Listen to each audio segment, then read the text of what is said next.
Started shortly. There are a few seats up at the front here, so if I could ask those who are standing to come and find a seat here, that'd be great. Thank you.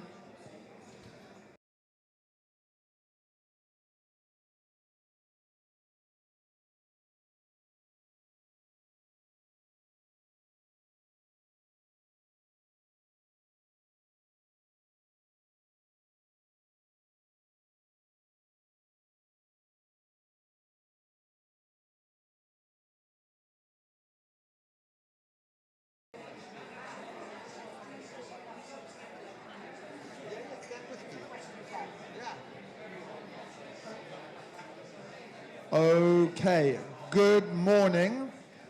Good morning. Welcome. It's incredibly encouraging to see a full house on this particular subject matter. My name is Paul Finsale. I'm one of the co-founders of The Conduit, and it's my distinct pleasure and great honor to welcome all of you here today. I wanted to say a few words just about what The Conduit does and why we're so particularly thrilled to have you. But before I do so, I'm going to hand over to my co-host just to say hello. Good morning. Hi, everybody. I'm Melanie Jameson, and it's wonderful to be with you guys today. And Paul, we're very grateful to you and the Conduit team for hosting us. And I'd love to ask you to just share a little bit about why this venue, why have we chosen this very special place to bring together this amazing group of people? So a couple of years ago, in a prior life, I did human rights work, and I traveled around the world and met often governments and heads of state dealing with reconciliation and justice issues. And I learned a really neat trick in Ghana that I think we can maybe apply to the climate community. Very formal, president on the panel, cabinets in the room, and a person got up and said APO and then gave his speech. What the heck is APO? What's that's a cool acronym. It turns out APO is all protocol observed. And what all protocol observed does is allow you not to say, ladies and gentlemen, your excellencies, the wonderful ambassador from so-and-so and the best person from that person. And if you've ever been in those things where there have been high-level things, there's like 27 different people who get listed, and it wastes about 5 minutes just going through all the protocol stuff. And I think when it comes to climate, we should develop an APO, which is you don't need to start every one of your climate talks saying that we're about to go to hell in a handbasket and giving all the depressing statistics about climate, because I'm telling you, everybody in this room knows it backwards. So I think you should just go, here we are, we're talking about the climate crisis, APO, and then you just give your speech. And actually spend all the time speaking about solutions, not speaking about how difficult the problem is, with one exception. You can be descriptive of the problem to the extent that it informs the solution. But if not, let's just do APO. So I'm going to say a few words about the Conduit. I'm going to say 4 things we've done in the last couple of months, which I think are deeply relevant to this particular community.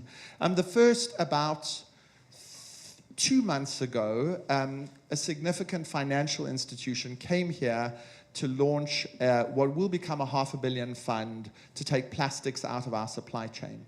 And why I think that that's interesting and important is not just that plastics have lost their social license to operate, not just that they're a fossil fuel, not just that they're a pollutant in a form of litter, and not just that they're forever chemicals that land up in our bodies and in our planet forever. They're also kind of indispensable to modern life. And so what we're having to do is remove something that's essential, and we're going to have to do that by a mixture of finance, entrepreneurship, regulation, activism, and litigation. And we're going to have to coordinate all of that in a careful way so that we avoid the unintended consequences of doing things too fast. But we have to go as fast as we humanly can in order to meet our planetary boundaries. Secondly, the National Trust came about 10 weeks ago to announce a program The National Trust is the largest landowner in the United Kingdom, 250,000 hectares of land, 5.7 million members. But the National Trust can also be a climate change organization, and it has the ambition to reforest its properties and to help, as part of an initiative, to restore the United Kingdom to be a temperate rainforest nation that it once was. And if it succeeds in doing that, it will accelerate our path to net zero. About 6 months ago, we hosted a conference here together with Systemic and the New York Times, focusing on climate solutions. 10 million subscribers tuned in to look at the solutions presented on 6 stages and a range of informative conversations which were about how we identify the solutions that will accelerate us towards net zero.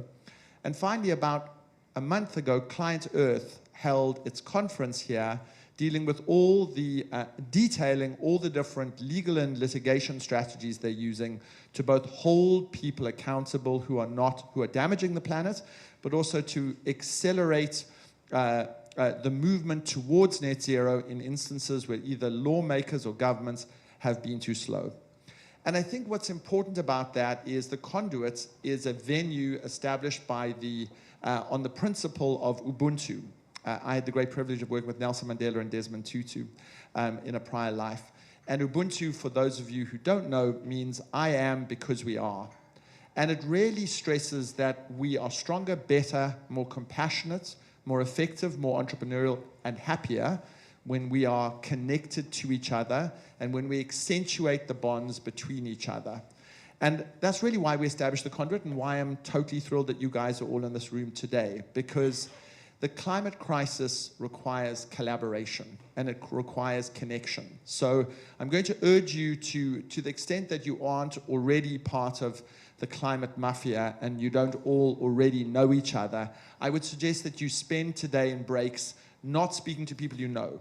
Meet new people, forge new connections, find new ways to collaborate, because this is our great civilizational challenge. And if we do the following things, if we finance it, if we support entrepreneurs, if we promote innovation, if we encourage sensible regulation, if we support activists and lawyers, and if we make sure that what we do is covered in the media, then we have a fighting chance of succeeding. And that's why we're here today. And with that, I'm going to hand over to Mel. Thank you, Paul. So in the spirit of ideas and solutions, we're going to jump in this morning and focus on the Race to Zero. So this month marks the 3rd birthday of the campaign.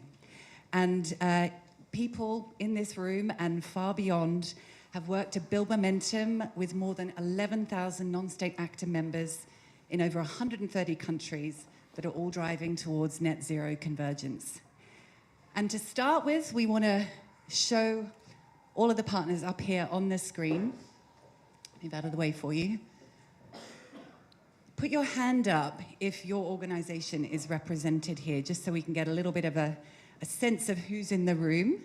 We've got a few of the Race to Zero partners here.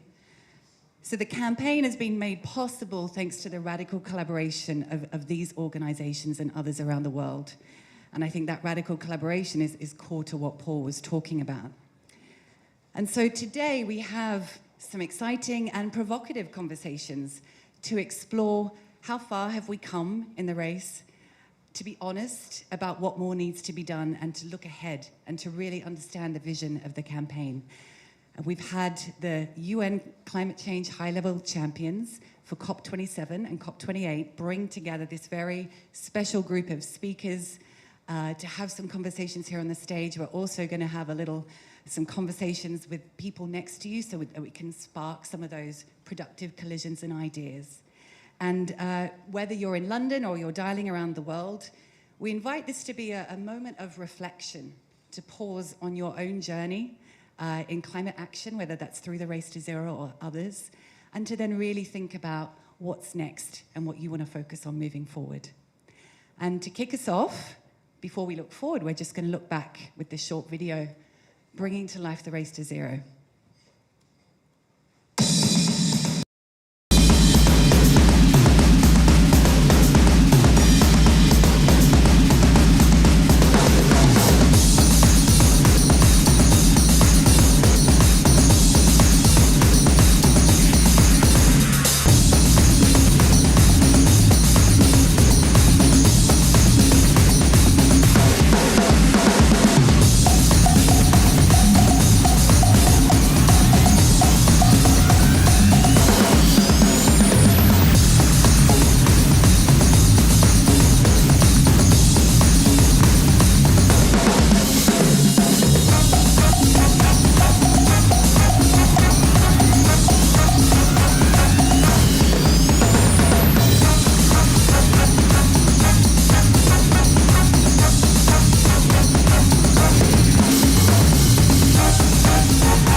And with that, I'm going to invite Razan to please make a few introductory remarks. It's a great honor to have you here today.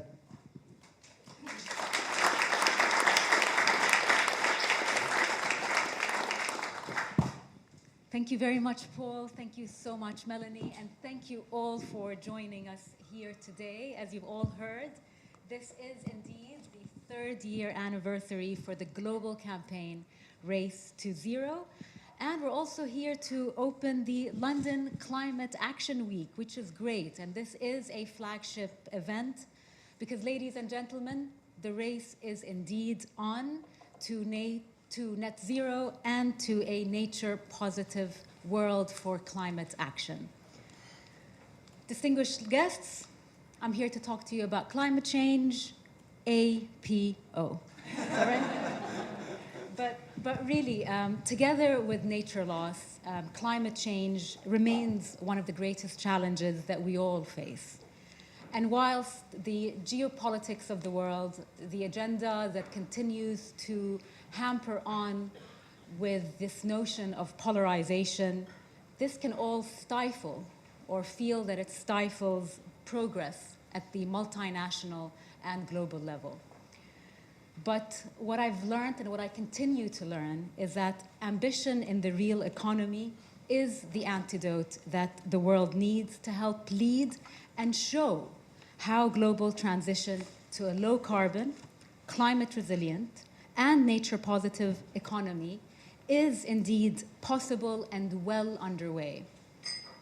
And this is really, Melanie, and this is something that you've said, this is really the power and promise of the Race to Zero campaign. And I'm thrilled to be here to listen alongside all of you from many of the members of the Race to Zero campaign, how and they have indeed advanced action, and what is needed to continue to reach our collective goals to halve emissions by 2030. So I am the new UN high-level champion for COP28, and I wanted to take this opportunity to perhaps lay out a number of priorities. So one of the things that I just wanted to say at the onset is that I genuinely stand on the shoulders of giants. So there's been incredible previous high-level champions who have established these campaigns, the Race to Zero and the Race to Resilience. And I do not intend to reinvent the wheel, but rather capitalize, leverage, enhance, and work with the community to see how we can move forward with those two campaigns. Particularly, one of the areas that I'd like to engage in is how do we ensure that those campaigns resonate more regionally, particularly in the Middle East and North Africa, Asia, Latin America, and other parts of the world. I want to also inject a number of metrics. How are those campaigns engaging women, for example? How many of the participants are business owners that are women, are potentially small, medium-sized enterprise that are engaging with our world's youth? And so those are a couple of areas that I'd like your support in engaging. The other is really to listen to the community. You know, how can we continue to enhance and work and make those campaigns even more impactful? And this is where I'm also proud to launch the new guideline for businesses, which is really this notion of advocacy. So how can we work with the regulatory markets to ensure that we level the playing field? Finally, my background is in nature conservation. So for me, it is to inject nature in those campaigns. So it's not about a new campaign, it's not a race to nature, but it's how the Race to Zero and Race to Resilience can inject nature in the way we conduct our businesses and the way we transition to the economy that we all seek. It is my true belief that we will not be able to achieve the goals of Paris without leveraging nature. Nature for me is not ornamental, but fundamental in our quest to a more resilient future, a more inclusive future, because you can't talk about nature, nature conservation without local communities and indigenous communities from around the world. I'd like to conclude by saying, indeed, Ubuntu, I am because you are. As high-level champion, my mandate is to work with non-party stakeholders, and I'm keen to continue to engage with you on those initiatives and more on our road to COP28, and look forward to welcoming you all in the United Arab Emirates soon. Yeah, apparently 150 days. So thank you very much for your attention. Thank you.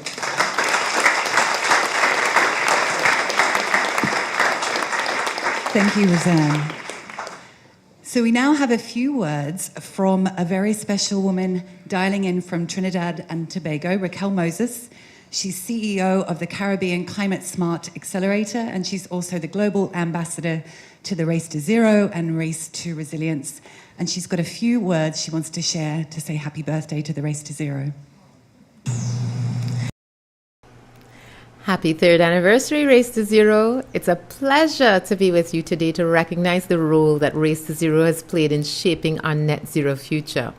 I've been impressed by a lot of things by this campaign, how Race to Zero has created framing around what needs to be done and the part that we all have to play, how Race to Zero has emphasized the need for measurement in support of the UN objectives, because we all know that what gets measured gets done, how it's mobilized some of the most influential non-state actors in aid of our ambitious objectives, leading to strong commitments, the diversity in the actors participating in the campaign, bringing together indigenous people, civil society, policymakers, and diametrically opposed industries and players, and bringing them all to the table for this most important initiative of our lifetimes.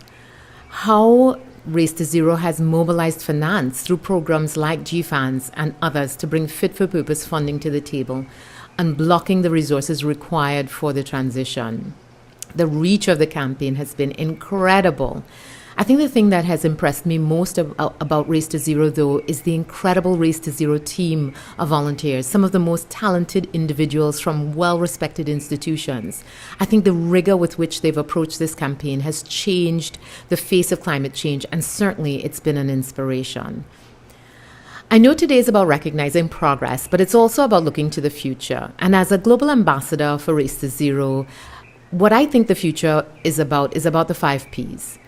And it needs to be implemented in a way that creates a just transition to net zero.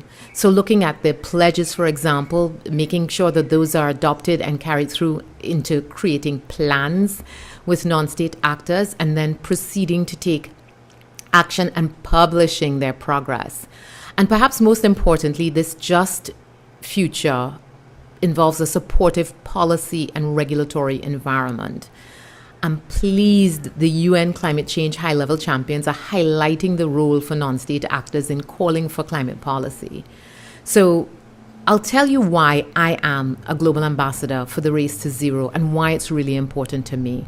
It's critical to ensure that the most vulnerable small island developing states, including the Caribbean where I am from and where my heart belongs, has a leading voice in the landscape of how we approach the Race to Zero. Our collective future depends upon it. What I think most people don't recognize is that it isn't what we are running from, but what we are running towards and what we're headed to. And there's a beautiful potential future ahead of all of us, but it requires that we all play our part. And this I see as my part in supporting this future that I envision. And today I'm asking all of you to continue being ambassadors for the Race to Zero as well. It's the hard work of people like you in the room that we should recognize, and it's the leaders of this race that will take us into this beautiful promise of tomorrow. Thank you, and I look forward to seeing you soon.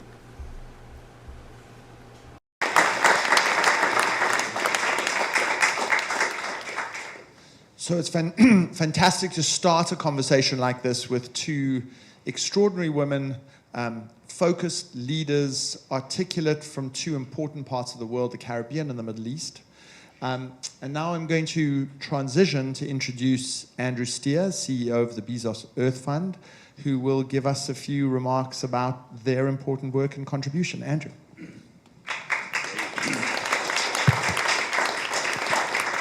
Thank you, Paul. Thank you, Melanie. Razan, thank you. My goodness me. I used to live in London, and to come back and to stand over there in that corner and watch this interaction going on before this meeting, the buzz, there is nowhere else in the world quite like the kind of conversation that goes on here. And the Conduit Club is absolutely the best place to do it. So it's an incredible honor. So some of us have been heavily involved. I'm sure everyone here is part of that since the very beginning of the Race to Zero. And indeed, even before that, we were starting to see some remarkable sort of recognition that it's the non-state actors. We love governments, we love the negotiators, but they would not be where they are today were it not for Race to Zero. What Race to Zero has done is brought in serious analysis, serious accountability, and serious hope. If you want to sort of characterize where we are at the moment, is that whether it's the green hydrogen economy or whatever, we see nowhere near enough progress. But at the same time, we see these incredible, what in America they call hockey sticks, tipping points upwards. You know, as they say, it always takes much longer than you thought, then it always happens much quicker than you thought. That's what the Race to Zero is all about. And if we're going to keep 1.5 alive, we have to understand better those tipping points. So, for example, in green hydrogen, yes, it's going nowhere because it's more expensive. But actually, the cost of an electrolyzer, which is the big cost you've got to bring down, has already in the last 10 years fallen 70% of what it needs to fall by before suddenly you're going to get that aha moment when it's going to be cheaper than alternatives. So suddenly there's going to be an upward. That's what the Race to Zero is all about. And in this room, there are people that are driving those tipping points, which is very exciting. And that's why we, for example, in the Bezos Earth Fund, we are strong supporters of what you're all doing. We've just started something called Groundswell, which we're going to be working together with Razan and others, basically saying, how do we turn the current feeling of hopelessness into a feeling of hope? Razan and I, and probably some of the rest of you, just came from Paris, where we were at the Macron Finance Summit, a new financial architecture for the world. The Secretary General Guterres, he said the current architecture is obsolete, dysfunctional, and unfair. Mia Mottley, the Prime Minister of Barbados, she says, we don't need evolution, we don't need reform, we need absolute transformation of the financial architecture. And actually the Race to Zero and the GFANs and the financial institutions are part of that. And you even saw last week in Paris, you saw the members of the Race to Zero lobbying so that the new president of the World Bank, Ajay Banga, who's a fantastic guy, by the way, he's really good news, he said, actually, at the moment, the World Bank is not leveraging private investment at all. Every dollar they lend, it leverages about 20 cents, 30 cents of private money. He said, we're going to start with 1-to-1, and then we're going to go beyond that. So at least that's something.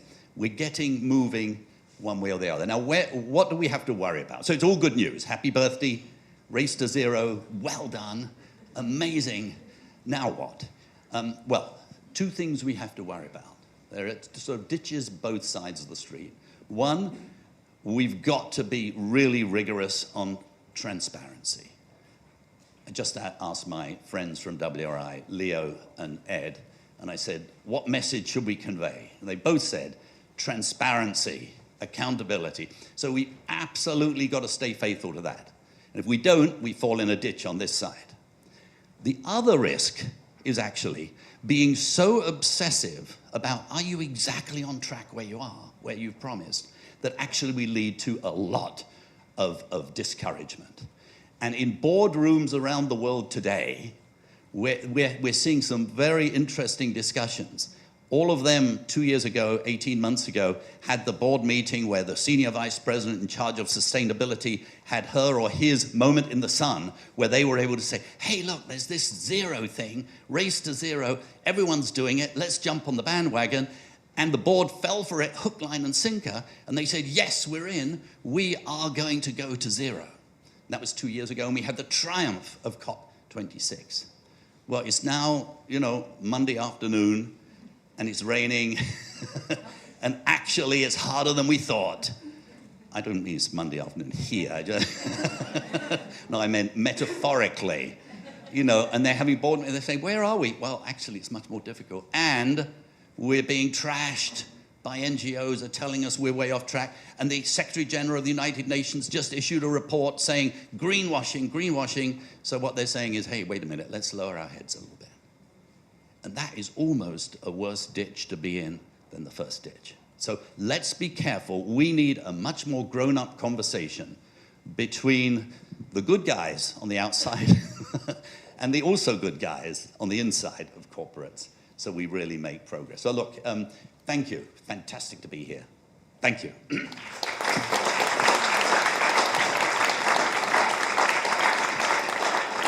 Thank you, Andrew. So we're now going to have, I think, one of those grown-up conversations that really gives us a chance to take stock and to reflect on how we accelerate forward and make progress. And Roseanne will be chairing the discussion, and I'm delighted to welcome to the stage Gabrielle Guinier, Head of Environmental Sustainability at BT, Tom Taylor, Senior Manager of the Sustainable Finance Centre for Excellence at Aviva, and we'll also have dialing in Marilia Campos, the Mayor of Cantagem in Brazil. And I think I may not have said that correctly, so forgive me. Cantagem, I think. Roseanne, we'd love to welcome you to the stage. Thank you.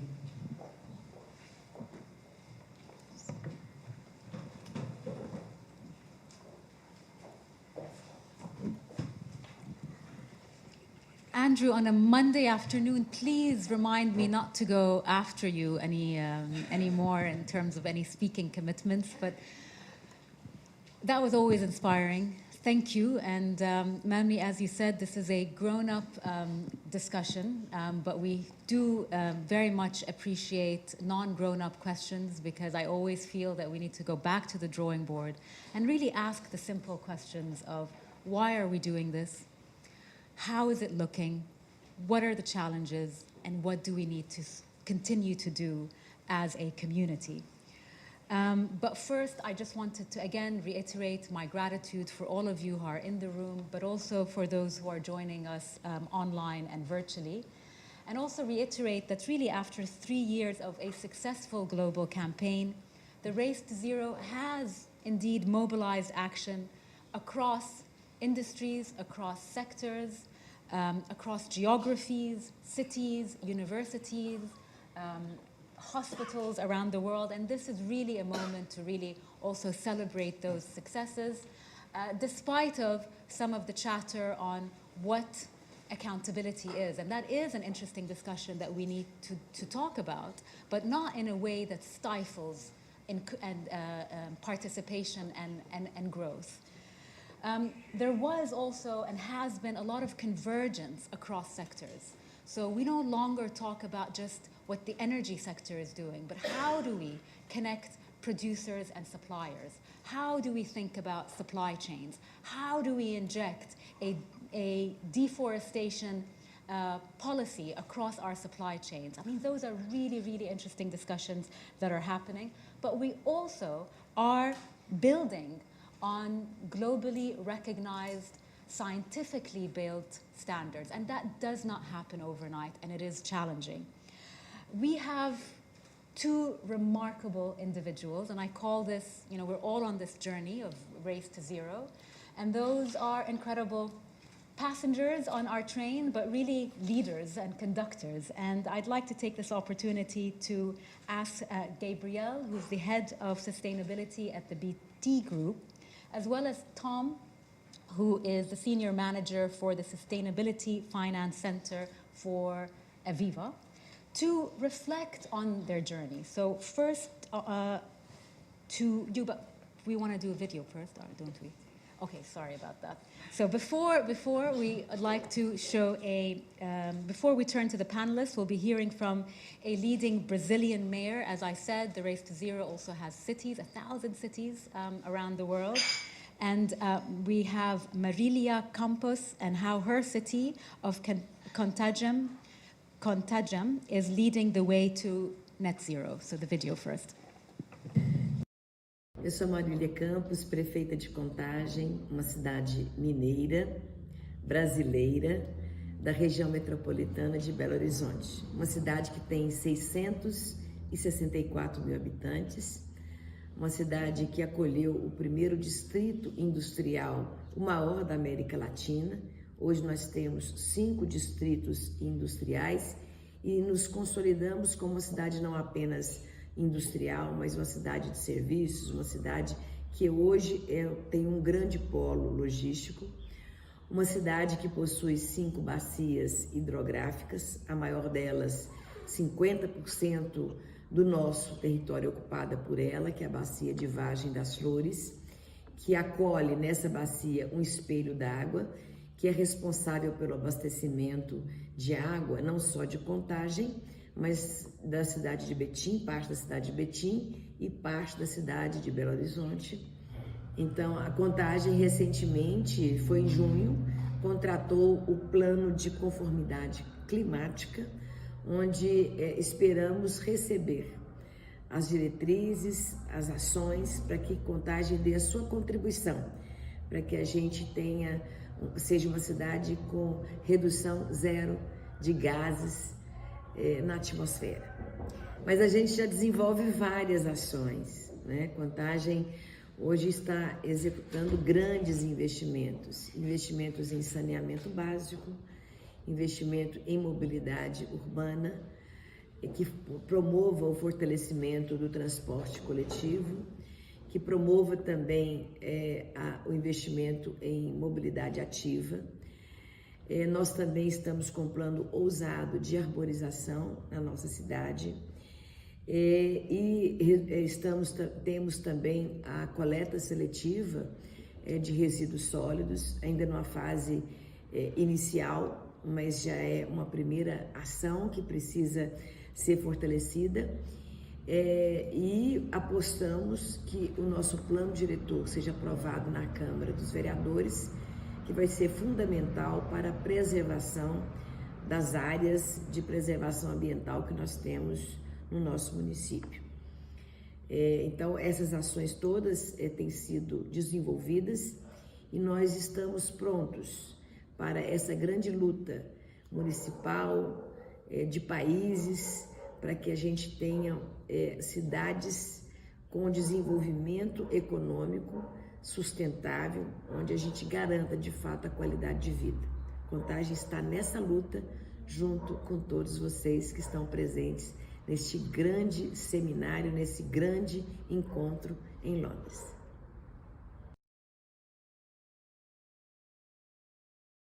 And now I'd like to turn to our panelists. So, Gabrielle, by 2030, we need to collectively reduce our emissions by half.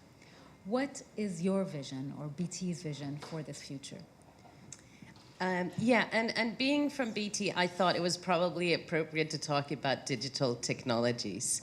At BT, we have a purpose, which is to connect for good. So we are using our products, our services, and our networks to help businesses, to help other sectors in society, and to help citizens cut their carbon emission. We actually even have a target on that, which is to help our customers avoid 60 million tons of carbon by 2030. So how are we doing that? We are doing that, for example, by building out super fast broadband across the UK. That enables people to, of course, work from home. People who might never had broadband connectivity, they can set up a multinational business from their kitchen table. They can get their doctor's appointment over video, and of course, they can do what we are doing today. We're sitting here talking to people around the world, which is just amazing. But we're also helping other industry sectors. So, for example, we're rolling out fleet applications that will make transport more efficient, or working with the manufacturing industry to put in monitoring so that energy consumption can be optimized. So those are some of the things that we are doing. But of course, digital technologies can also be hugely influential when we look at our climate emergency, when we look at climate mitigation and adaptation.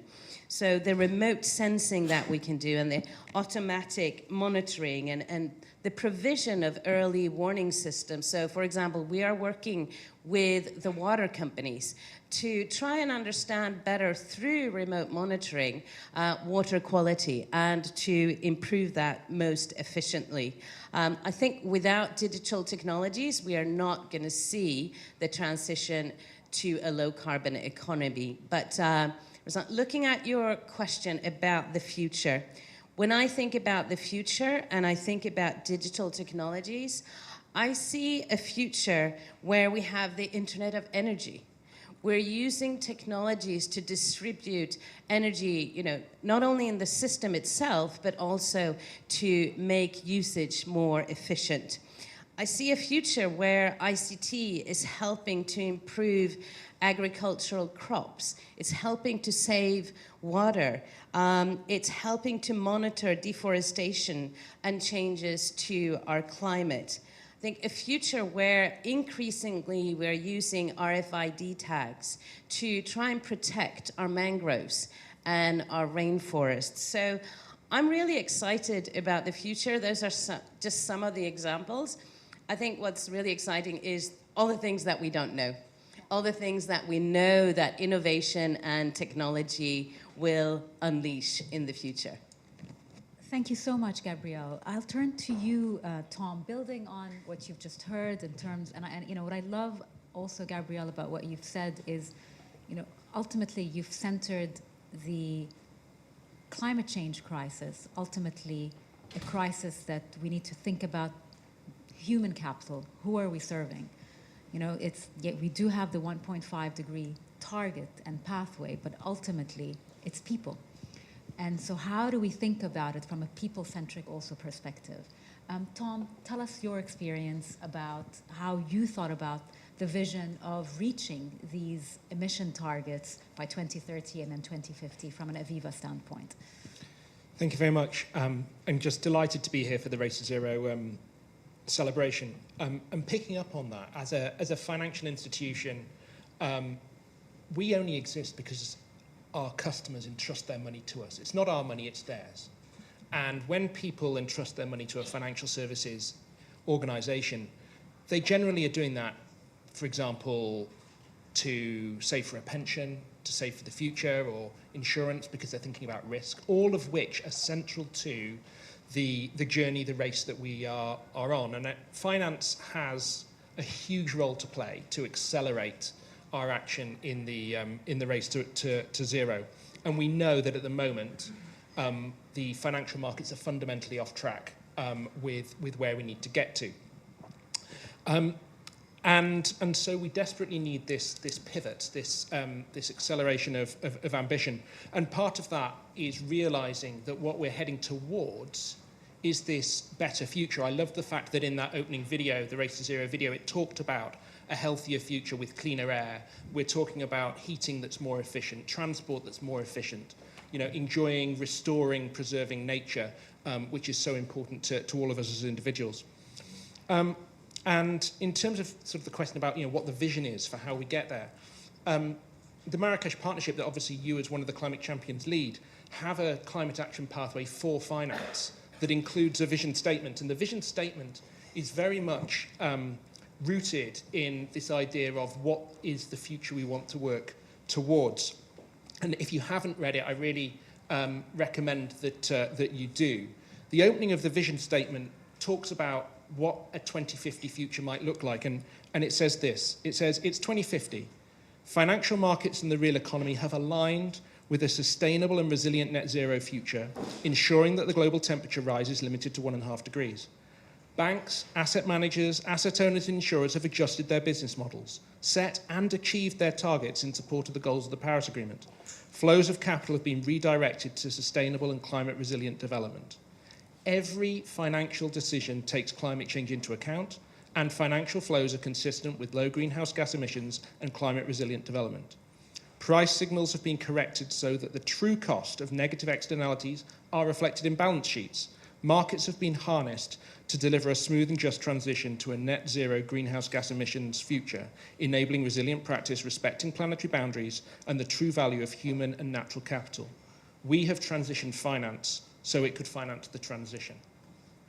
And it's that vision and our role in it that I think is so important. And one of the things is this role of us as a big financial institution, on behalf of millions of customers, going and advocating to governments and saying, we need your help. You have the primary levers. We'll follow. We can provide the money if you set the enabling environment for us.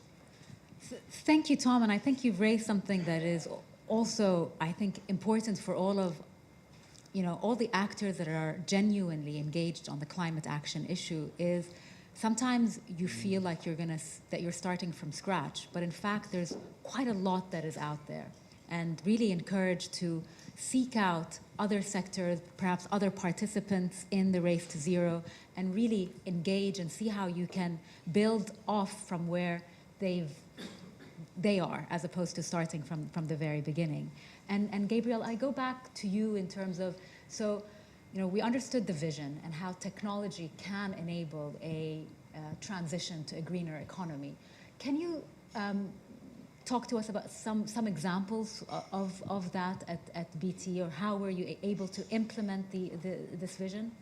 Yeah, and just to talk a bit about our plans and our pledges and what we're trying to do. So we have a target to be net zero for our own operations by end of March 2031, and for our supply chain and customer emissions by end of March 2041. When we look at our own operations, we're focusing on three main areas. Firstly is the switch to using 100% renewable electricity worldwide. We've been doing that since 2020. Secondly, looking at how we can decarbonize our buildings, and we're looking at alternatives to heat them, and we're also looking at how can we have fewer buildings. But thirdly, and by far the biggest challenge for us, is decarbonizing our fleet. We have a fleet of 34,000 vehicles. Those vehicles are now responsible for 80% of our remaining operational emissions. So, thinking, well, how on earth are we going to do this? Looking at what has worked in the past, in my experience, what has worked is when companies and other actors come together with a joint vision. We've seen that, for example, on renewables. We've seen it through RE100. We've seen it through what we're doing here today, through the race to zero. And I think, as Tom mentioned, that's also where the fifth P, persuade, and advocacy becomes so important. And I know the call for action that Race to Zero is issuing, which is around aligning your advocacy plans to what you're trying to achieve, and to make sure that you're looking for those policy impacts. So what we did specifically is we joined forces with the climate group in 2020. We set up something called the UK Electric Fleets Coalition. That coalition now has 25 member companies, amongst them the largest fleet operators in the UK. And what we wanted to do was, firstly, we wanted to send those demand signals to the market. Hey, we buy a lot of vehicles. Please, can you supply them? Because we want to buy them, which is just how we changed the renewables industry. Secondly, we need that enabling environment. We need that charging infrastructure. We need that cost parity. So that's why we've set up this advocacy group to talk to policymakers and to show and to be the voice of business, but also working with civil society. In terms of our sectors and changes that we're seeing and driving, I think as a sector, we are a member of something called the Joint Initiative for CSR. We are 26 telcos, and we're basically putting pressure on each other to, I think, be better. Decarbonize faster, sharing best practice.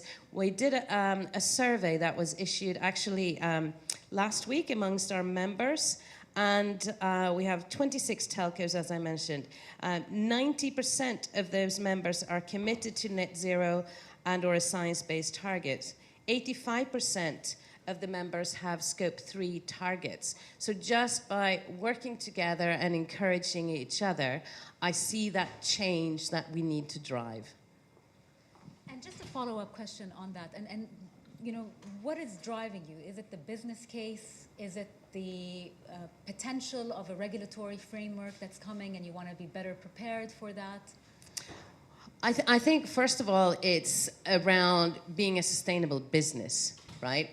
We obviously want to survive as a business. This is where the world is going. I think it's about doing the right thing, but also for us, yes, as I mentioned initially, you know, this for us is a business opportunity, right? We are looking to sell our products and services on the back of this. But I think increasingly, you know, having been in this role for a while, we are seeing investors asking, we're seeing customers, if we're looking at the tenders that we have to respond to, up to 30% of some of the multinational customers that we have, about 30% of the education is around what are our sustainability criteria.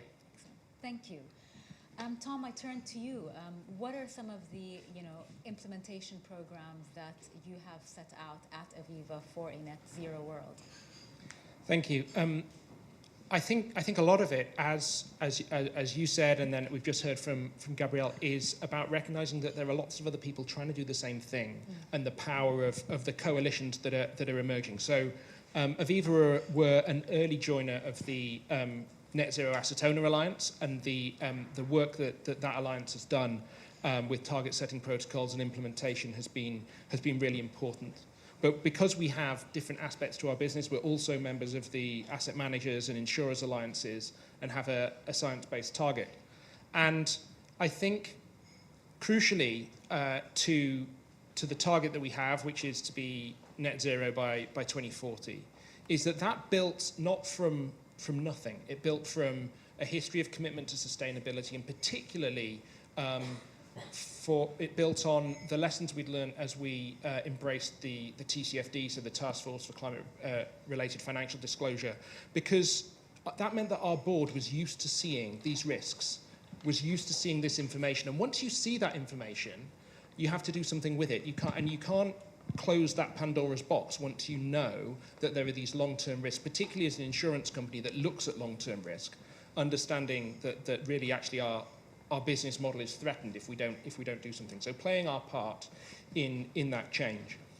And I think crucial to the implementation of that, and recognizing that, as Andrew was saying, it's hard work on the kind of Monday afternoon, is having that target. Because rather than caring about sustainability in a general way, having a target, we will be a net zero company by 2040, or we will do everything we can to get there, means that now people working on this stuff within the business know that it's not just something that's in a sustainability report somewhere, it's central to the business strategy.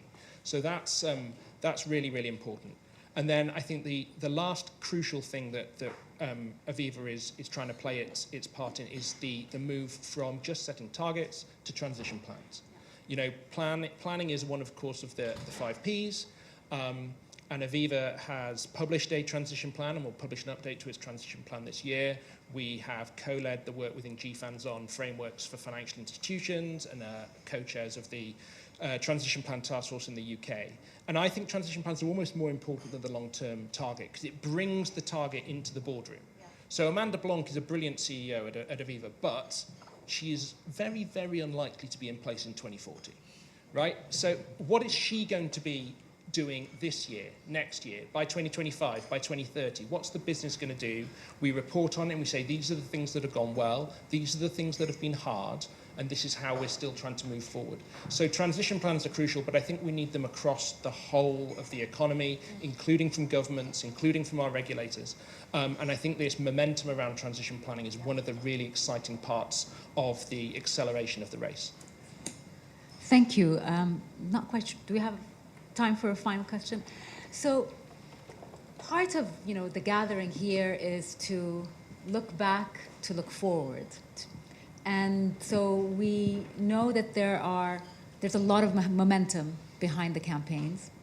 We know that many institutions globally have signed up. We know it's hard work.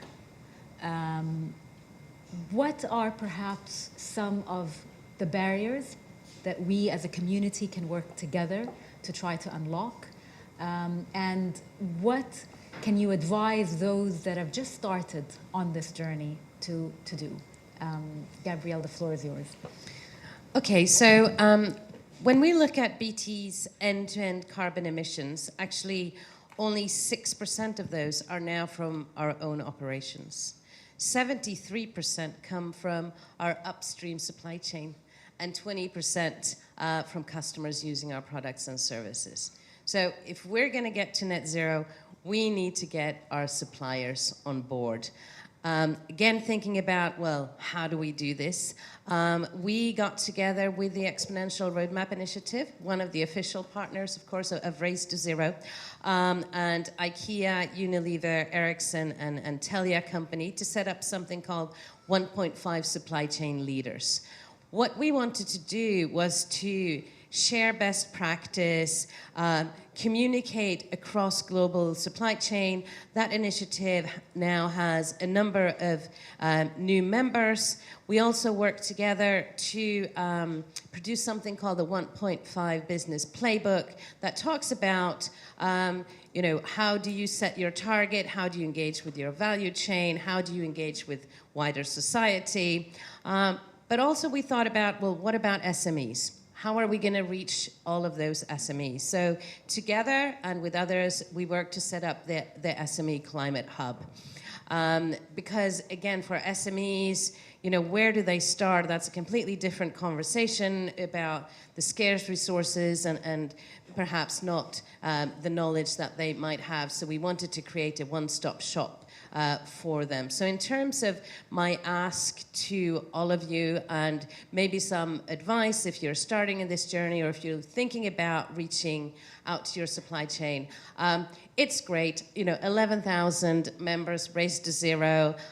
We've got 4,000 or so UK SMEs sign up to the SME Climate Hub, but really that's not even close to enough, right? So we need to build that scale. Please have a look at the resources that we've already created through 1.5 Supply Chain Leaders on the SME Climate Hub. Do help us spread the word and get your suppliers to engage with their suppliers in turn as well. Tom? So I think for those starting out on the journey, recognize how far in 3 years things have come. There really is cause for celebration. More than 11,000 businesses, cities, and so on committed to Race to Zero, and lots of resources now exist. And I think particularly, for those, as you say, sort of SMEs and those starting out, they do need some help, and that exists. So that's one thing. I think another which Andrew touched on, and you were talking about exponential roadmap, is there is cause for hope. Right? This isn't going to be a linear transition, it's going to be exponential. And when we get the right enabling conditions, then this will happen a lot faster than I think people think. So that's why working out what your target is, working out how you're going to play your role is crucial. And then finally, that means we need that enabling environment, which is why it's so important that the handbook on the 5th P is being released today, because we all need to go out and we need to raise our voice and we need to say we need all our governments, we need all our supply chains, we need all our peers to all play our role and collectively advocate for the enabling environment to deliver the ambitions we have. Thank you. Well, I mean, what I've kind of taken from this conversation, I'm sure there's many, many themes, and I encourage, as encouraged by both Melanie and Paul, to engage in our coffee breaks. But 3 things I take from this is, one, the importance of consistency, because without consistency, we really can't transition. So it's one step after the other. And so we need this notion of a transition plan and a goal, but we need to be consistent year on year. And that's, of course, facilitated by, as you said, certain disclosures that are going to be presented in the board room, again, consistently, year on year, so that we can see progress. The other theme that I take is really collaboration. So collaboration cross sectors, across the supply chains, and amongst those participants. So collaboration is key. And then thirdly is communications.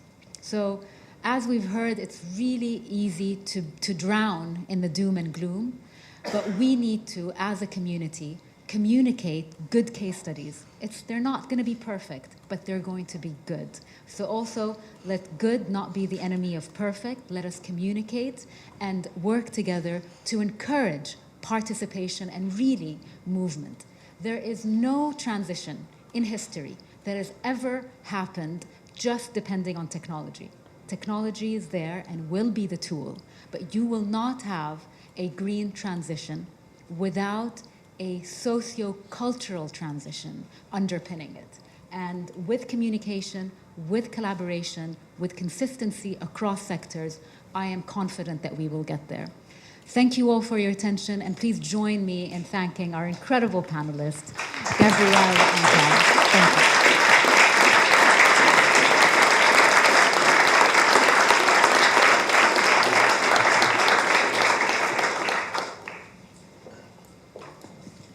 So thank you, Rizan, Tom, Gabrielle, and Marilia.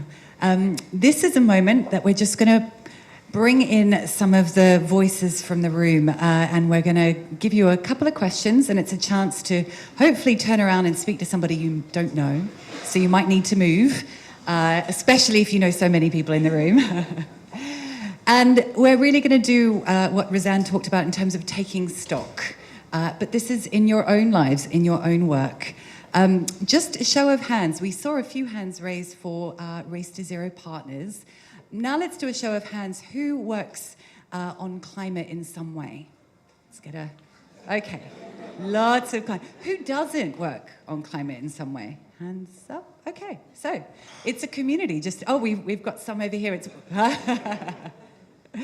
So this is a chance to let some of those ideas cross-pollinate across a community all committed to working towards very similar goals. And I'm going to ask you two questions. I'm going to give you a moment to think about it, and then to go and find somebody hopefully you don't know or may not know too well. And I'm going to give you about 5 minutes. So it gives a chance for each person to share a couple of minutes each what they're reflecting on. And the first question is, what are you proud of in your own journey? And you can interpret that however you like. It might be in the work on climate, it might be something else. But just take a moment to look back, take stock, and reflect on what you're proud of in your own journey. And then the second question is, as you look ahead, what do you want to focus on? As you look ahead, what do you want to focus on? So take a moment to reflect, note something down if you want to. Go and grab somebody. We've got time to move around, 5 or 6 minutes, and then we'll come back and for our next conversation. Sound clear? Cool.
about setting up a club for people who are passionate about positive social changes, that they keep talking to each other.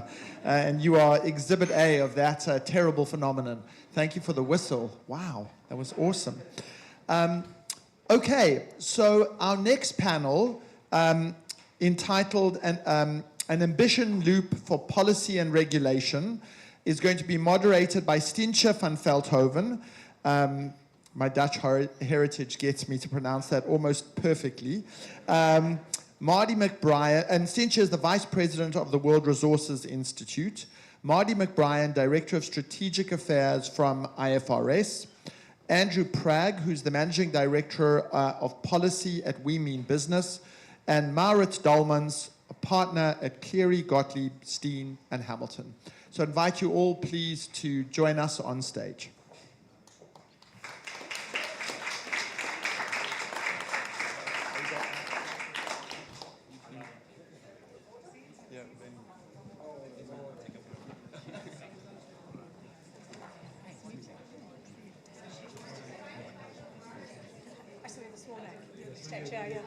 You left early.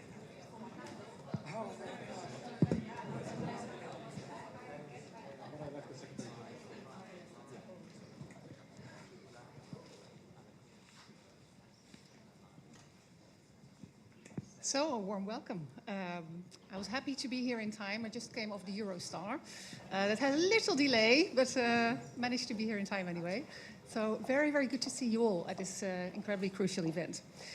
Thank you for joining the second panel of the day.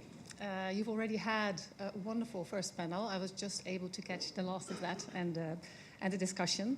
And we're going to talk about an ambition loop for net zero, policy and regulation.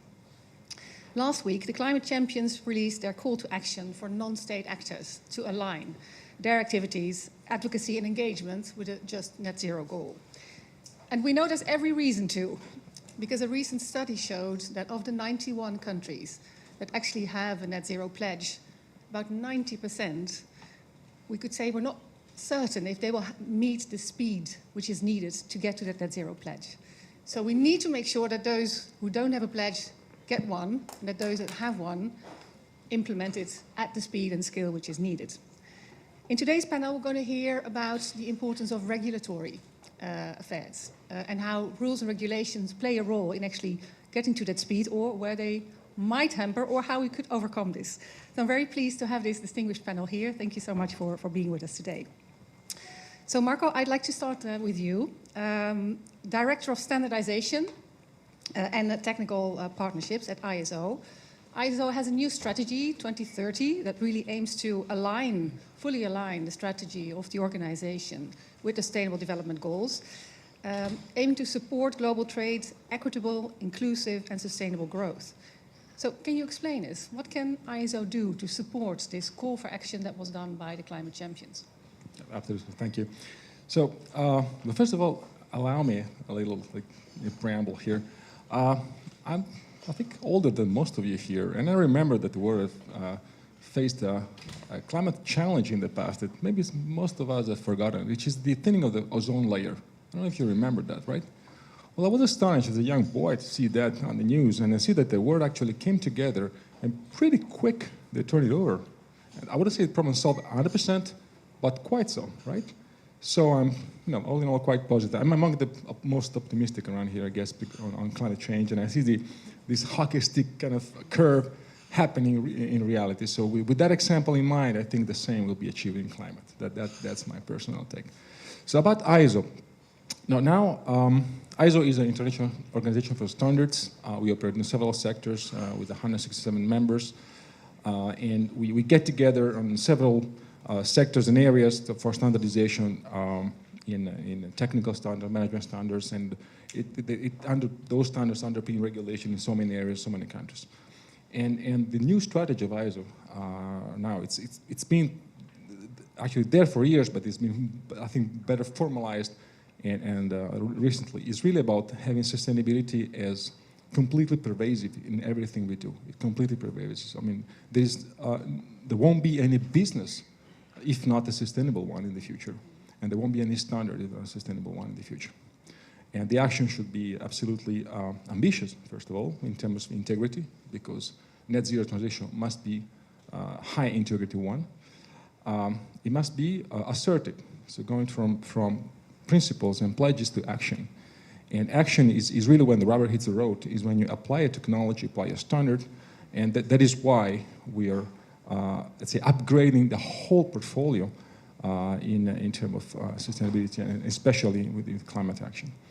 And, of course, aligned, because everybody knows the alphabet soup and I would say maybe the porridge, we said this morning, of standards, but there's, which is good, which it means that there's a global movement towards sustainability globally, toward climate action. But any kind of innovation, it starts in a fragmented manner and then eventually needs to converge. So we need to enable this convergence through partnership, from competition to collaboration and from fragmentation to unity and convergence. So we are working precisely in that direction.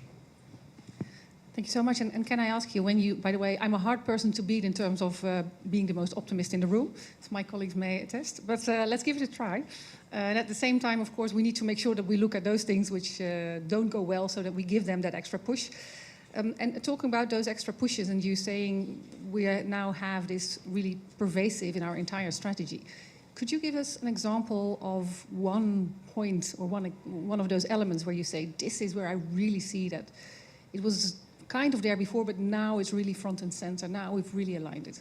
Absolutely. Well, one of the key milestone will be last year, the net zero guidelines, which are actually the overarching structure and guidelines that will guide every further work in the implementation of management system standards. We have a long past of sustainability standards, and back in the days of the CSR report, as you used to call them, but now we have upgraded that to something more systemic, more pervasive with the net zero guidelines that, of course, are aligned with the UN integrity report.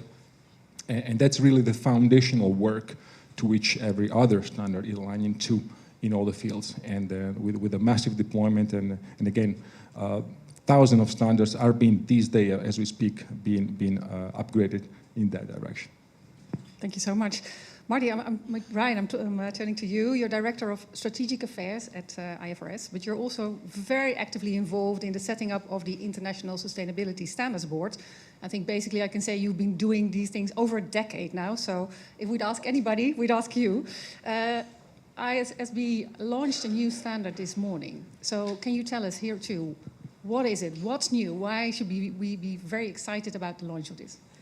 Thank you very much, and we should be very excited about where we've got to today, because it was only at COP26 in Glasgow where we all came together and decided it was enough of the alphabet soup, and we were going to bring together and consolidate all of the investor-focused standards out there on climate change, which was the Climate Disclosure Standards Board, where I used to work, the Integrated Reporting Framework, the SASB standards, the SASB sector-based standards, the TCFD recommendations, working with the WEF metrics, as well as the existing accounting standards that are out there and adopted in 140 plus jurisdictions around the world.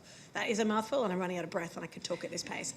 We all came together and decided it was time to set up the International Sustainability Standards Board under the IFRS Foundation. And they've moved at pace. And I've been a standard setter in the ESG space for over 10 years, as you said, and I have all the scars for it. But today, this morning, we rang the bell in London, we opened the market, and our standards are out. The first two standards, so S1, which is a general requirement standard, which covers all sustainability information, ladies and gentlemen, risks and opportunities related to your business on all sustainability information. And S2 is a climate standard built directly from TCFD, which builds out more, if you like, climate. Just a few weeks ago, we announced an agenda consultation that goes beyond climate to ask the market what we should be doing next. So we're market-led. We're about building trust and transparency and information reported to markets. We're about decision-useful, comparable information as the output. And we always said we'd start with climate, but we wouldn't stop at climate. So there is an agenda consultation out at the moment asking what we should be doing next. The themes that the board are asking for questions on are human rights and human capital, biodiversity, ecosystem services and ecosystems. BEES is that nice acronym. Good job, comms team. I like that a lot. And the integration in reporting. And that's really important because that's the connectivity between the front and back half of the reports. It's making sure that when people say that they're committing to net zero in the front, we're actually going to see some numbers in the back too. And so that's really, really important. It doesn't come for free. And I'm not an accountant, but I do know that. Also part of the work and the launch today is making sure that what we put out today was interoperable. And that means with jurisdictions, requirements around the world, as well as with other sustainability reporting initiatives such as the Transition Pathway Task Force here in the UK, but also the Global Reporting Initiative and wider sustainability reporting.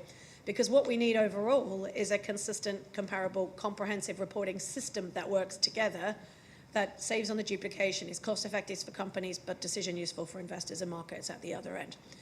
So we've been working very hard on that, and also working with regulators around the world to start the momentum, the movement towards making this mandatory, hopefully in more than the 140 jurisdictions that our sister has for accounting standards. You know, you might be able to get the US across the line, or something like that. I'm optimistic too, right? I'll stop there. Thank you so much, and that is indeed everything to be excited about. So, including that last comment you made, the last comment you made.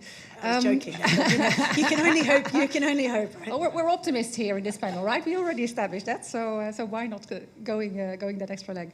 You mentioned that there is this contains all of the sustainability information, but you're also starting to look beyond climate, and you mentioned gender, nature-based solutions.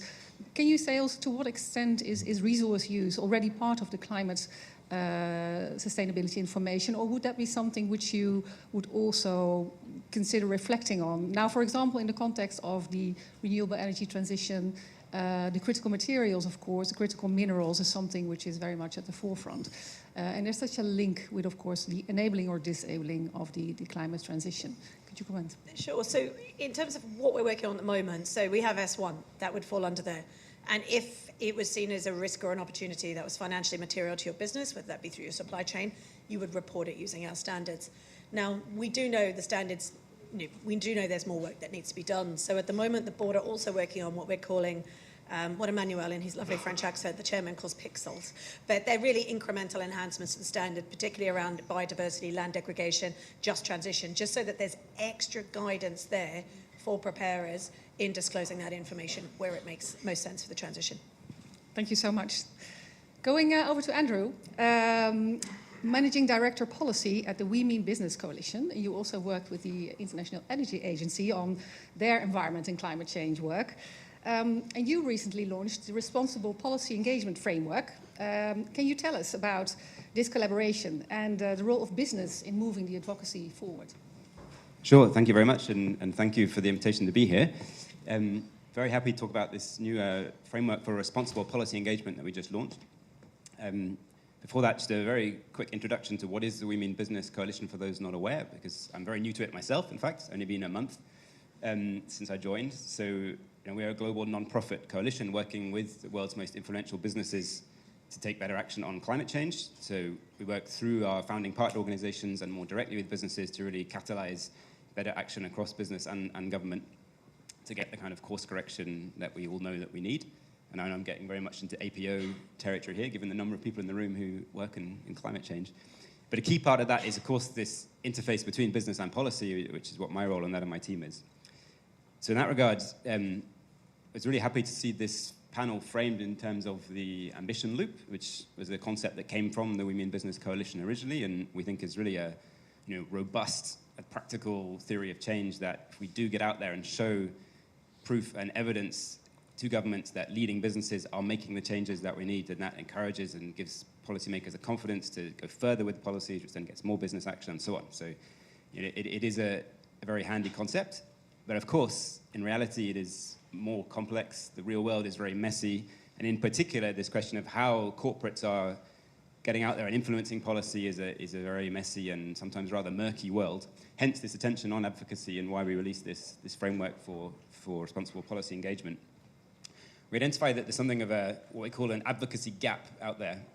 We're all used to gaps in climate change. There's the emissions gap, there's the ambition gap, the production gap. We think there's an advocacy gap, and that, very interestingly, our US partners in Ceres released last year an analysis where they found that of the Standard & Poor 100 companies, 50% of them have signed up to a science-based target, but only 19% of those same companies were actually actively out there supporting the Inflation Reduction Act when it was being prepared last year. So, why is that? These are companies that should be pushing to find ways to achieve their very ambitious targets, and yet they're not putting their voice out there. And of course, the IRA has become this extremely effective policy of mobilizing tens of billions of dollars towards exactly what these companies should be doing. So we put out this framework to try to close this gap. What it does, it really it sets the scene for sort of what are the real drivers for companies to get into better responsible policy engagement in terms of the business case, that it's not just a burden. This is about really reducing risk to the future. This is about building reputation and so on. And then we get very quickly to make it very practical in terms of a number of what we call index cards, which lay out for businesses very practically what are the resources out there covering all the bases that you need to do to really make progress on improving and aligning your advocacy. So this goes from sort of firstly committing to speak up, to then making the voice heard, to really aligning that advocacy, to making sure the money is allocated to advocacy that is aligned in the right direction, and then disclosing what's going on with that advocacy. Just to conclude on that, maybe just to say that this was a very collaborative effort. So it was led on our side by my colleague Dominic Gogol, who's in the room somewhere, I think. Where's Dominic? Or maybe he left. I was going to say all the difficult questions should be passed to him, but on my own. And I mean, he's lurking at the back there. Okay, but jointly led with our colleagues in the US, Anne Kelly of Ceres. But it was really a very wide collaborative initiative involving Influence Map, the SBTI, the Race to Zero team here, of course, and engaging 60 companies to put together this tool. So in conclusion, advocacy absolutely essential to getting this ambition loop working. This is a very timely tool and links perfectly with the fifth P that the Race to Zero put out. So very happy to put it out there. Thank you so much. And perhaps a little disclosure. Before I started with the World Resources Institute 2 years ago, nearly 2 years ago now, I was Minister for the Environment in the Dutch government. And talking about an advocacy gap, do you have the impression that business is actually aware enough of how regulation can also create that enabling environment for them that will actually improve the possibilities of getting to that positive business case? And do they see enough how pushing for the right support through government, this could actually help them to create the environment in which fulfilling your SBTI is actually much easier? Are you aware enough? And how can this playbook, how can it help?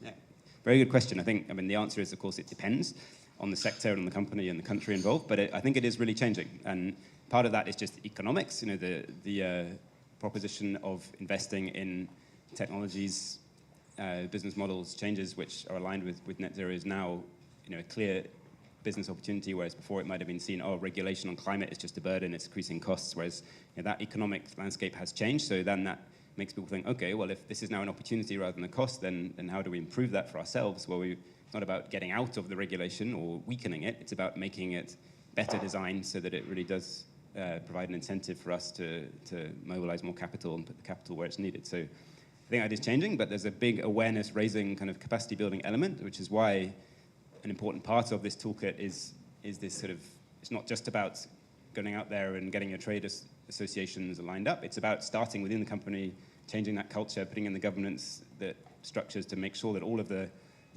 corporate functions, the legal functions, the marketing really are aware of where the business is heading because of its science-based target and what the CEO and the board are saying, and really putting the power of those corporate functions to that end. So there's a big awareness raising still to be done, I think. Yes, and absolutely. And that starts from the top, but it needs to be really infused throughout the entire organization if you want to get everybody to play their part within the organization, just like we need everybody to play their part in society as a whole. So thank you so much for sharing this with us. We're going to Maurits now. Maurits Dolmans is partner at Clearly Godfields, and I'd like to talk to you about ESG and net zero commitments. They are sometimes under attack, and I can tell you that even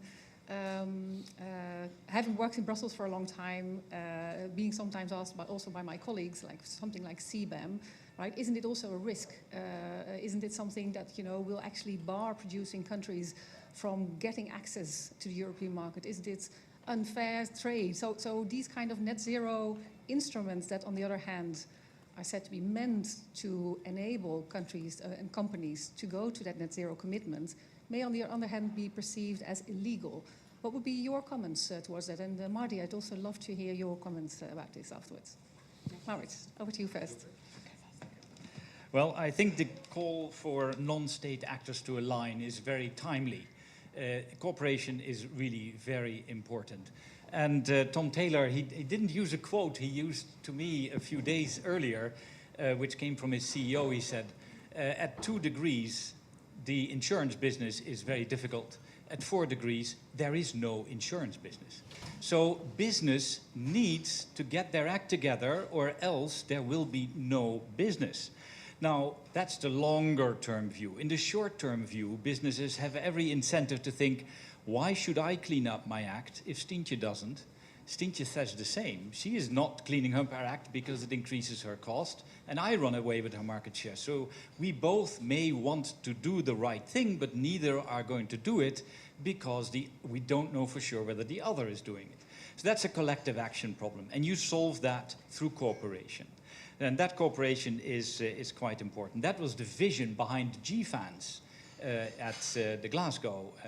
Let the financial and insurance and asset owners get together under Race to Zero principles and agree that they would phase out fossil fuels, in particular starting with coal. Now, unfortunately, identity politics gets in the way. It doesn't have to be this way.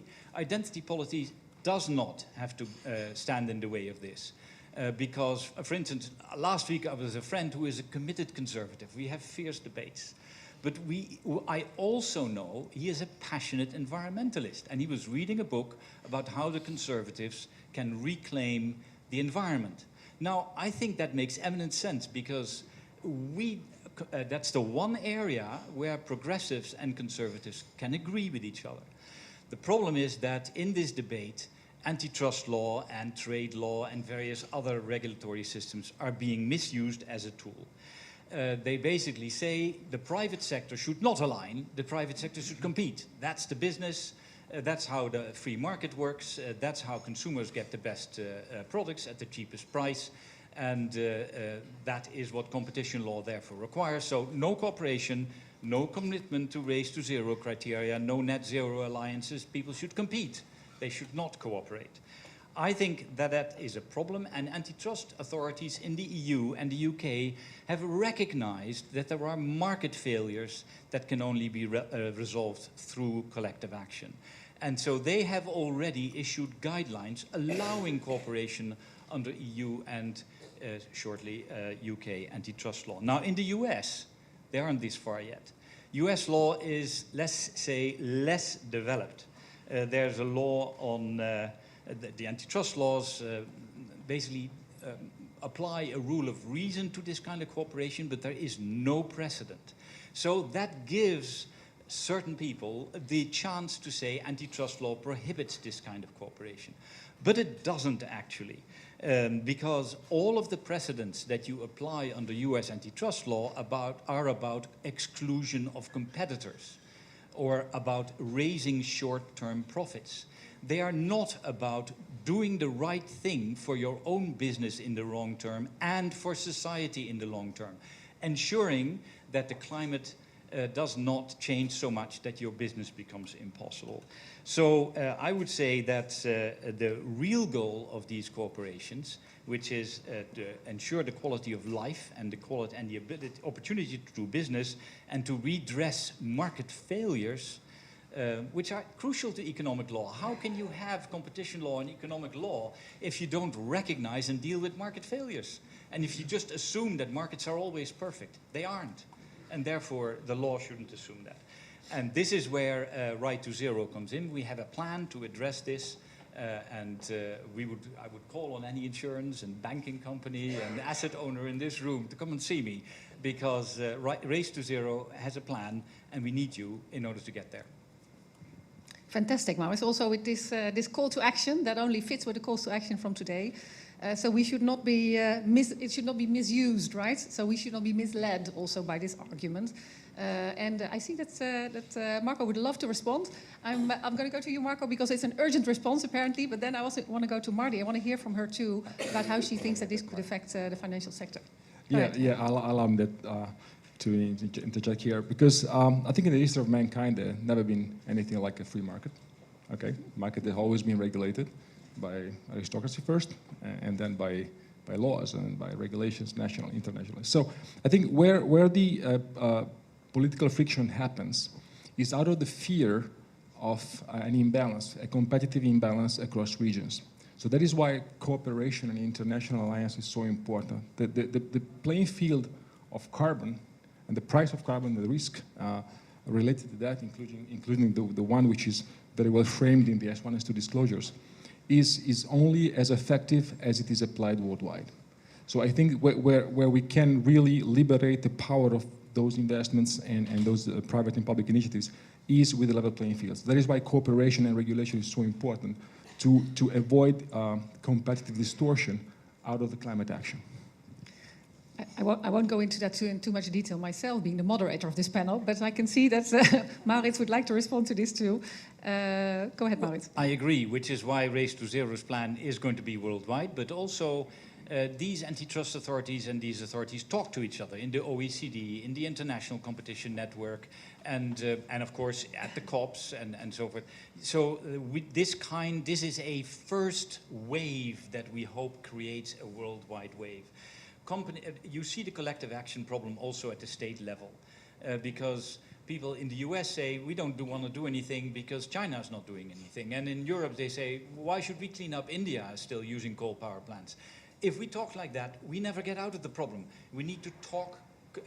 In Beijing, it's now several days more than 40 degrees temperature, right? If that doesn't concentrate the mind that we should cooperate and all work together as states, but also as companies and the private sector, you have to pull out all the plugs to deal with this existential crisis.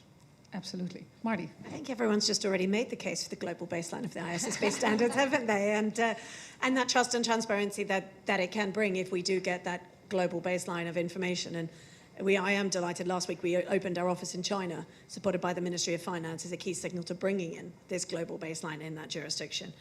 And the standards are also quite important to address greenwashing. That sort of auditable, verifiable information will play a really strong role there, which will also help, particularly in that with some of the challenges that we have. But I won't go on this topic. Thanks so much. Maybe can I throw in a little challenging comment here, and then I'd love for you all to respond to also what our last question is, which is what kind of solutions do you see for a just net zero aligned policy and regulatory environment, which this audience could also support, so take that, right, as your opportunity also to make some remarks which you feel may be needed and have not been made. But the little challenge that I'd like to make to we need to work global is we shouldn't wait until everybody is aligned to get started. And then we come again into the question, if we wait for everybody to be aligned, then we will be waiting a long time. So to what extent do you sometimes have to move on? And do you sometimes need instruments like, for example, a CBAM or other examples that will give a level playing field to a certain part of the world? Or do you have suggestions, comments, remarks in that context? So I'd love to hear from you. I'm going to start at the other end now. Maurits, I'm going to start with you, and then I'm going to work the way back through the panel. Go ahead, Maurits. Well, 2 words, climate justice. I think that's where this group could probably meet, because climate justice requires cooperation between states, between companies, but it also means making sure there's a level playing field between the global north and the global south. Because right now we are in a situation where the global south has most of the pain, and in the global north we don't really feel it so much yet, although it can get pretty hot this summer, I understand. So climate justice is crucial. The CBAM, the border mechanism, yes, I think that is another instrument which unfortunately is needed, because we need a carrot and we sometimes also need a stick. We can't have a situation that we clean up the act in the EU or in the UK and that we then have carbon leakage to other countries like we have done with our waste problem. We have cleaned up our waste problem by exporting the waste to third countries. This is not something we can afford in a worldwide climate crisis. We need to solve it all together, and that means that we should use the carrot, and then where necessary, we should also give people the incentives to clean up. Thank you so much. Andrew? Yeah, I think I certainly agree with that perspective internationally about the climate justice and level playing field. In terms of the carrot and stick, I think there's certainly an element of something like the CBAM is even by putting it out there and being proposed and moving towards implementation, it certainly shifts what's happening internationally and acts almost as an incentive through means of threat for other countries to be moving on their action. I also think we need to really recognize just how quickly the norms and the accepted policies on international trade related to climate change and clean technology is changing. With mentioned before the Inflation Reduction Act, that has really changed the way that the countries around the world are looking at how they go about their internal versus external incentive policies, and we need to catch up with that. I also think looking internationally, I came very recently from my previous job was at the OECD and also with the IEA, as you mentioned, that you can never have enough of getting policymakers from different countries, different backgrounds, different contexts together to actually talk through these issues. And certainly what I saw in those international intergovernmental fora is really there's huge value in just understanding the positions and what is holding back different countries in terms of policy. So I think in terms of when we look at the voluntary, very exciting, dynamic voluntary initiatives coming through from the private sector, it's about finding this sort of balance of making them mesh with the formal intergovernmental processes which carry weight and really bring together policymakers, but not losing that dynamism that you get from the voluntary initiatives in the private sector. Thank you so much. Marty. So I come from it from the disclosure reporting perspective, and we've had more than 15 years of voluntary disclosure on climate issues, right? And this is now mandatory, and it's moving at pace. We published our framework first at CDSB in 2009. It was picked up by the TCFD in 2015, and in 2023 now, it's being incorporated into a standard. That's quite slow if you think in 2 years, from 18 months, we've managed to turn it from a whole voluntary stack of initiatives into something that now will have teeth and be mandatory and enforced. So the pace of change is completely different.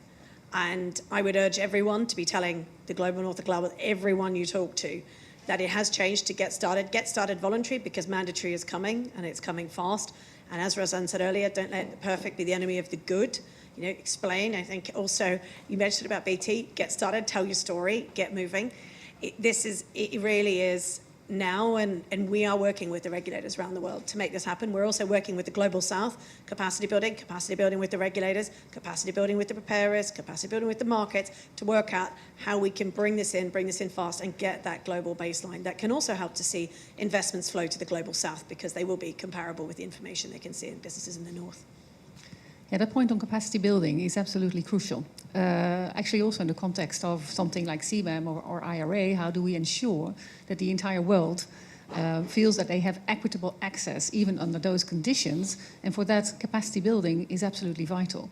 So what could, for example, this group, what could business, what could actors do to help support that capacity building that will enable all of us to move faster and go further? First of all, I think what's most helpful for me, so I run the capacity building program at the IFRS Foundation for ISSB. There's only a handful of us. So what we need to know from you is when preparers come to us, those that maybe don't have as much experience as some of yourself come to us, everyone just wants to know, how do I do it? What does it look like? Who else is doing it? They want to see someone else's reporting. They just want to see themselves somewhere else and go, and have that moment. I could use 4 letters, I get it now. All right. We need most of those out there. We need early movers. We need people trying, putting it out there, putting the caveats around it and getting started, because that will help move others and will help it move it faster and provide those really important case studies. We also need you to be signposting people into this work, helping them get started, raising the questions up to us. We have an implementation group, global implementation group, that's there to support, that's there to help. Bring these questions into us, because once we have those questions, we can then work out what the resources are that will fill that gap. Or, like we are in partnership with We Mean Business, we can actually go to We Mean Business if we're not the right person as a standard setter and say, hey, guys, there's this real need here. You're much better placed than us to fill it. Could you help us out? So it's about working with others to fill the right gaps where we don't have the expertise, but ourselves working to fill them and leveraging the power of the community in this room, but globally to meet that challenge. Plenty of work for all of us here, I would say. Marco, going to you. I have so much to say here. So, first of all, the ISO system is built on 3 pillars: standard making, conformity assessment, and capacity building. One for the standards, second for the assurance and certification, and the third is precisely to deploy the knowledge as far as possible, especially in developing countries, but more broadly worldwide. So this is really in our genes, and we will deploy the knowledge for ourselves with our partners in the field. That's one. And secondly, I've been working with IFRS quite a bit, with Erki, with Emmanuel, with Lee White as well, to align our standard cross-mapping and to show the interoperability between these S1, S2 frameworks and ISO standards. And we will keep doing that, especially in the capacity building area. And I think, and I completely agree with Marty, this is one of these pivotal moments today, right? Exactly today, because I think that the movement is accelerating, and in that perspective, you asked about regulation. I think that the private world will go faster than regulators, and as soon as you put a price to environmental risk, and investors see that in a coherent manner worldwide, this is where the acceleration comes. So I'm extremely optimistic that ever since this morning, we see that happening, both regulated and in unregulated supply chains. Thank you all so much. I think while we started out saying, is it going to be a competition about who's the most optimist? I think I'll leave you to judge, but I think we're all equally qualified for that title. We're also all fast speakers. We've been able to cover an enormous amount of elements related to this crucial question. And I know some people are following us online.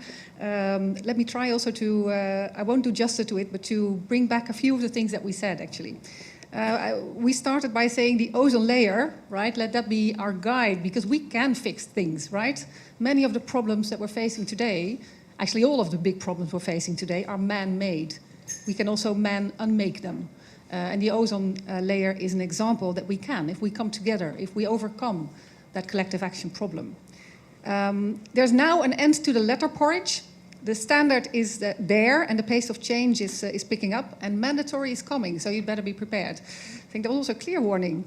There's also clear guidance on how to create that ambition loop, and how is just internally in organizations, but also towards the regulatory environment. Getting to that how, enabling that how, is absolutely vital. At a 4-degree world, there is no business. Let's all of us let that sink in. And I hope that we can also, in our advocacy, make sure that it sinks in outside of this room. We should not be misled about what trade and competition law says. Much more is possible, but it does need to be coupled with capacity building. We also mentioned the IRA, and actually we said, you can never have enough policymakers coming together to discuss how to overcome this collective action gap. Advocacy is needed to support this. Capacity is building is crucial to make sure that everybody can benefit from that just transition. Thank you very much. Thanks to the panel.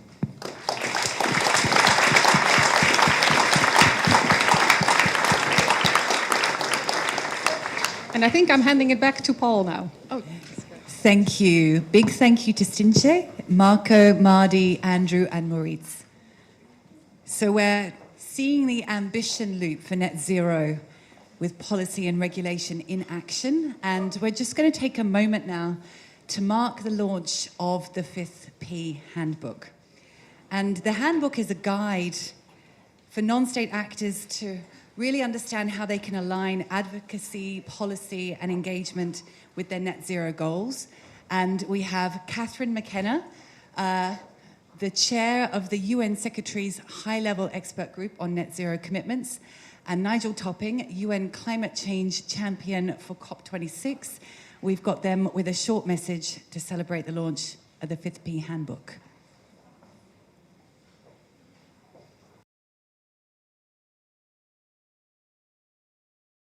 Happy 3rd birthday, Race to Zero. You've done some really awesome work, and I really wish I could be with you in London this week. I know you're talking about 2 of my favorite topics. One, aligning advocacy with net zero commitments. We need to be focused on lobbying and lobbying for a positive ambition loop where business is supporting actions by governments. The second thing is race regulation. We know we need to eventually regulate. It's a competitiveness issue when it comes to net zero. It's also about ensuring accountability. So keep up the great work. I hope you have a great discussion.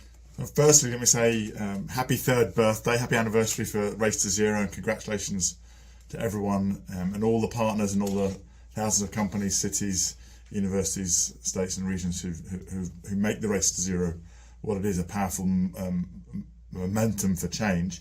And you know, who could have thought that we'd have made so much progress since launching in the middle of the pandemic to today? So I'm really proud to have been involved and to see the Race to Zero go to the next level. And today, of course, marks a really significant milestone for the campaign. You know, we've heard from the champions their call to action to non-state actors to align their advocacy and engagement with just transition to net zero. So they're not just setting targets and moving towards them, but influencing the policy environment.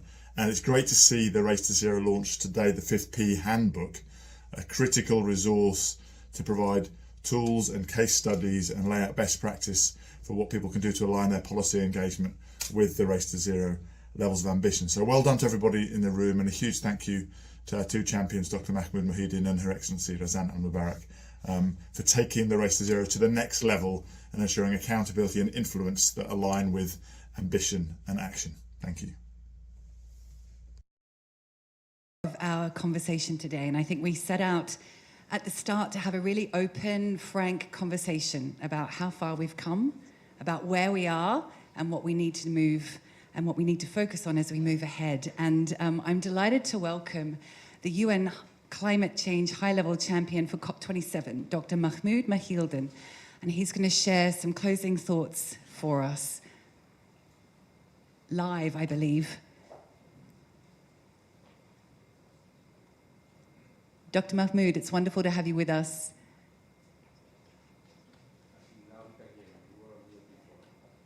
Dr. Mahmoud, we're delighted to welcome you, beaming into London Climate Action Week. Thank you for joining us. We'd love to hear your thoughts as we take stock on where we are with the Race to Zero and as we look ahead with your vision coming up to COP28. You have the floor. Right, thank you so much. Good afternoon to you in London. I'm speaking to you from Washington, where I just landed a few hours ago from the summit in Paris.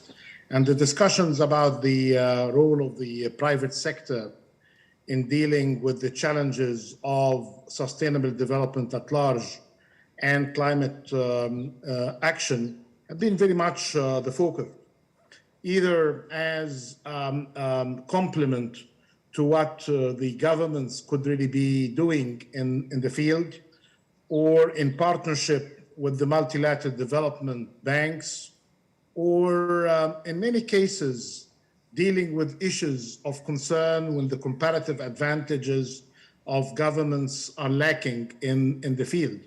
But for that to happen, the private sector needs really to be enabled more to do its function properly and to work in a more stable regulatory environment for climate action. I think when we started this campaign on the Race to Zero 3 years ago, and congratulations to all of you who have been very much supportive, involved, designing the next steps for the future. I think the world was very much different then. There was no war. There was more optimism about what could really be done in some countries, especially that were still away from some of the important stops in the road to 2030 agenda. Now, I think there is a sense of urgency, and as it is challenging to see many of what we agreed upon in Paris is not being fulfilled based on the IPCC recent report. We see as well similar challenges in sustainability at large, including the links between climate action, the Race to Zero, availing adequate access to energy, especially in developing economies and emerging markets. And we rely very much on your leadership to continue this campaign, especially with the good progress that we have been seeing for those who have been involved in it. Numbers speak high for the campaign and its achievements, not just about the membership, more than 11,000, covering more than 130 countries. On another hat I'm using as the chair for GFANZ Africa, I'm happy to see more countries coming from the global south. There had been some good convergence around the common goals on pledging, planning, proceeding further, publishing, and persuading, and there is a handbook that is being shared as well as part of our commitment to that 5th P of persuasion. The Race to Zero managed to cement integrity, influence net zero trends, got more financial institutions involved in the work, like Aviva, for instance. There are cities which are involved, regions like the Amazonia in Brazil, and businesses who are engaged strongly with governments to achieve transformation. The Data Explorer shared as well some facts on companies in the Race to Zero, publishing plans for the net zero emissions by 2050. Over 70% of them have an absolute interim target by 2030. So this kind of progress is very much encouraging. But as I'm trying to say, we're in a different world now, and we are approaching critical timelines for delivery. And we need definitely greater transparency, better accountability, and more reliable and dependable data to show the progress, or lack of progress, to be honest, with regard to net zero plans and actions going forward. Many of you have followed, and unfortunately, I was not part of the discussions earlier, but I bet that the issues related to the new integrity approaches based on the recommendations of the Integrity Matters report by former Minister McKenna and her team, and the current work of the UNFCCC Secretariat in developing recognition and accountability framework for non-state actors have brought the attention of many of you in the discussions. And I think in a very pragmatic way, and given that for us, as I mentioned earlier, for business to flourish and to do better, it needs more clarity when it comes to standards. It needs more effective regulatory framework. It needs more predictability in the markets. And it needs really no surprises in a world full of uncertainty and higher risk than normal. So my good colleague, Razan, Excellency Razan Al-Mubarak of the UAE, the champion, working hard with her excellent team with us to prepare for COP28, and myself and our team in the champions team at large, we are supporting the work of the UNFCCC when engaged in the preparations as well for major conferences that are going to be tackling issues related to Race to Zero, including the summit in Kenya about the role of the private sector in green growth, and then the 3 summits during ANGA. One of them is basically about climate ambition. Having said that, there are many steps that are required, and many of you may have seen already what the UNFCCC has shared on the recognition and accountability framework with the time frame for that, and our understanding that there is a good collaboration with all of the standard setters. There was many good news coming from many of the leading entities in the field, either at the global level or at the national level. And for that, we'll be providing all of what we can through the members of the Race to Zero at the global level, and where we are doing more work now regionally in the global south, in Africa and Asia and Latin America and the rest of the emerging market economies. Having said that, It's good that the progress through the application of higher standards and ambitious targets had enabled many of the members to be ready for the new world and what's required for that. It's important as well to be very watchful to the developments coming, especially from the regulators in the future, and will be working hard in order to make sure that the work in the field is reflecting the ambitions, not just of those who are negotiating new targets, but those who are impacted and influenced by the progress or lack of progress when it comes to the Paris Agreement and the climate action at large. Doing all of that in partnership with the multilateral development banks, with the philanthropies and governments representing, of course, the good work by leading members of the business sector. Thank you so much, and I wish you the best going forward. And we're happy with my good colleague Razan and Mubarak to be of support of anything required that we can be doing from now until COP28 meetings in Dubai. Thank you so much.